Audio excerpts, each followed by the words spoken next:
Hey guys, bonjour à toutes, bonjour à tous. Edouard Montas, directeur Europe de Wisdom in Golf, de retour avec une vidéo sur l'amplitude. Donc pour ceux d'entre vous qui ont vu la vidéo précédente sur l'équilibre, comment savoir et ressentir et travailler le fait d'être en équilibre en haut du backswing, on va travailler le même sujet sur l'amplitude du swing. Donc il est évident que si on prend un swing d'une traite, c'est-à-dire sans arrêt, ok, tout le monde peut arriver à swinger le club en délivrant vers la cible, même en bloquant le bas du corps. Vous voyez des très bons joueurs tous les jours à la télé et des très bonnes joueuses le faire. Vous savez mon avis là-dessus, vous savez aujourd'hui que le corps humain fonctionne d'une manière différente que l'industrie des golfs n'est pas forcément en relation avec le corps humain, même si on parle beaucoup de biomécaniciens. Pour l'instant, on parle beaucoup de mécanique. Mais si on parle de biologie et de corps humain, on sait aujourd'hui que les deux points de pivot des hanches sont une aide fondamentale pour pouvoir compléter le backswing et prendre du plaisir toute votre vie au golf. Donc si vous avez un backswing restreint, un backswing on va dire bloqué, vous aurez toujours tendance à vouloir frapper la balle pour créer de la vitesse ou vous servir de mauvais muscles pour accélérer le club de golf. Ce que je veux dire par là, c'est que si je swing d'une traite vers mon 150 qui est là-bas et que je bloque les hanches, c'est rare que vous voyez faire ça, mais je vais quand même essayer de le faire. Mes hanches ne bougent pas, mon haut du corps tourne en résistance sur mon bas du corps. C'est une manière très très bizarre de swinger le club de golf pour moi en tout cas. Mais vous voyez que la balle est quand même partie et que je peux donc jouer au golf comme ça. Jusqu'à quand? Jusqu'où? C'est la grande question. Donc nous, notre objectif, c'est de jouer, surtout pour vous qui regardez mon travail, qui jouez une ou deux fois par semaine, vous voulez quelque chose d'efficient sans effort. Donc comment savoir si vous avez suffisamment d'amplitude? Première question, quelle est votre tâche? Qu'est-ce qu'on cherche à faire? Vous vous souvenez que le cerveau réagit à des tâches externes de focus, c'est-à-dire couper de l'herbe, c'est-à-dire couper avec sa hache du bois, c'est-à-dire jeter le club. Toutes ces choses merveilleuses qui vous permettent d'être dans les bonnes positions pour le swing de golf. Mais quand on parle d'amplitude, voilà l'exercice que je veux que vous fassiez. Donc on prend un point intermédiaire de visée qui nous permet d'avoir, donc là j'ai mon 150 qui est là-bas, on va repartir pour un fade, une balle qui va sortir à gauche du point intermédiaire. Si vous découvrez mon travail, allez voir mes vidéos sur les effets fade et draw. Et là on va se poser une question simple, et ça, tout le monde peut faire cet exercice.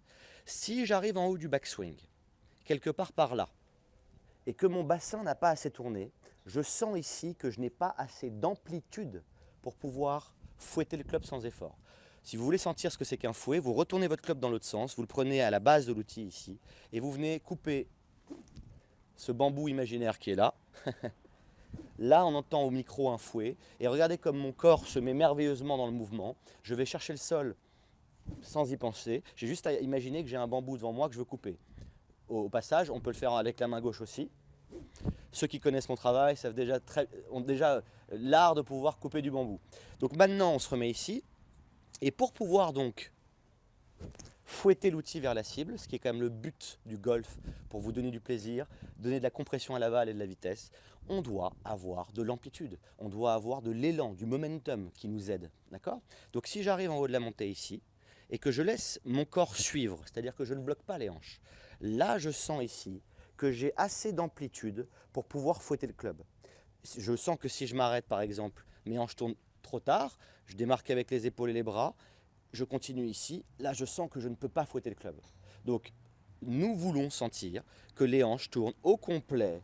Et si je dois rajouter, regardez bien, mon talon gauche qui se lève à la montée pour un droitier, aucun problème, vous êtes en très bonne compagnie. Si vous levez le talon gauche à la montée tout en restant centré, vous êtes avec Phil Mickelson, Bubba Watson, Trevino, Mo Norman en début de carrière, Jack Nicklaus, Bobby Jones et certains autres joueurs, Cabrera aussi quand il tape le driver.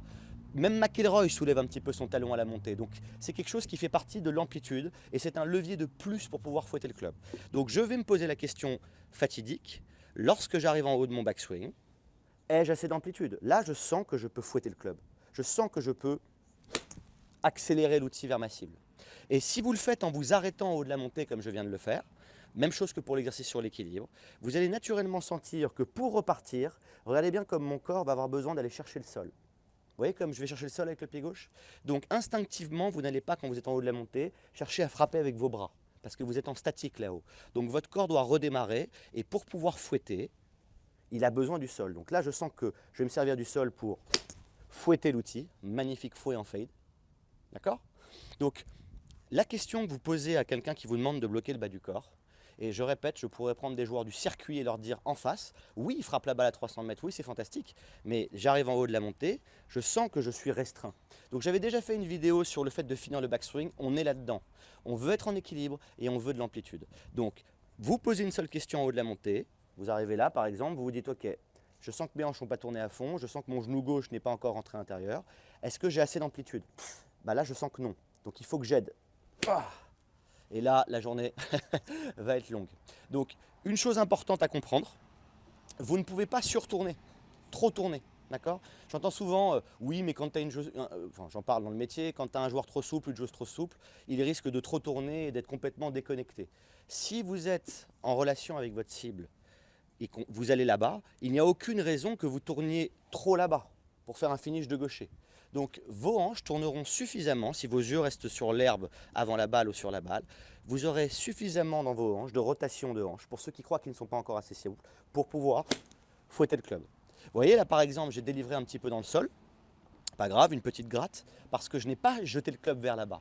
Donc le truc commun qu'on veut ressentir, c'est où je vais, ça vous avez compris, est-ce que j'ai assez d'amplitude pour fouetter, et une fois que j'arrive là-haut, quelle est la tâche que j'effectue?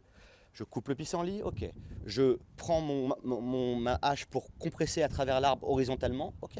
Ou jeter le club, n'importe quoi, mais quelque chose qui va là-bas. Donc, si j'arrive en haut de la montée ici, j'ai assez d'amplitude, check, je jette le club. Ok, feedback, la balle est prise clean, la balle va dans la direction de ma cible et je suis en équilibre. Je reperforme la même tâche, je recommence la même tâche. Vous voulez devenir des maîtres dans l'art de fouetter le club vers la cible. Donc il n'y a pas d'erreur, il n'y a pas de jugement, il n'y a pas de faute, il y a juste un travail de focus. J'arrive, je sens que je suis plus au niveau de l'herbe. Oui, j'ai assez d'amplitude, je fouette. Et là, vous avez entendu à la caméra comme mon cerveau a vraiment modifié et le contact est merveilleux. Donc si vous donnez les bonnes tâches, je répète souvent les mêmes choses mais je ne lâcherai pas, surtout que maintenant on a beaucoup de neurologues qui valident notre travail, j'en parlerai dans d'autres vidéos, notamment un livre qui s'appelle Attention and Motor Skill Learning, écrit par Gabriel Wolf, j'en parlerai dans d'autres vidéos mais vous pouvez même le commander sur Amazon. C'est une neurologue qui a passé 20 ans de sa vie à étudier le mouvement et comment le cerveau apprend. On est complètement dans du wisdom and golf. C'est-à-dire que des tâches, dès que vous mettez le cerveau sur « je dois penser à la position A, position B, position C », le cerveau performe beaucoup moins bien que si vous dites au cerveau « qu'est-ce qu'on cherche à faire globalement ?» On cherche à fouetter le club. Donc deuxième image, je vais me mettre ici. Je sens que je veux volontairement couper de l'herbe dans la direction de ma cible avec de l'amplitude. J'ai de l'amplitude, merveilleux. Je fouette. Superbe. Travaillez sur cet exercice d'amplitude. Posez-vous vraiment la question, est-ce que quand j'arrive en haut de la montée, je sens que j'ai assez de fouet? Et si ce n'est pas le cas, c'est que vos hanches ne tournent pas assez. Si ce n'est pas le cas, c'est que vous n'êtes pas en équilibre. Donc là, regardez bien à quel point mes hanches ont besoin de tourner pour que ma cage thoracique sorte du chemin. Mes hanches tournent au complet. Là, je sens que je peux me servir du poids de l'outil avec le sol pour fouetter le club. C'est tout ce que je vous souhaite. Et vous allez tous y arriver parce que je ne lâcherai pas l'affaire. Entraînez-vous là-dessus, à très bientôt sur YouTube. Mettez vos commentaires en dessous de la page et performez l'art de fouetter le club vers la cible avec de l'amplitude. À très bientôt sur YouTube. J'espère que cette vidéo vous a plu. Si c'est le cas, n'hésitez pas à vous abonner à ma chaîne pour recevoir en temps réel toutes mes dernières vidéos. À très bientôt pour la quête du swing du golf sans effort et pour progresser ensemble.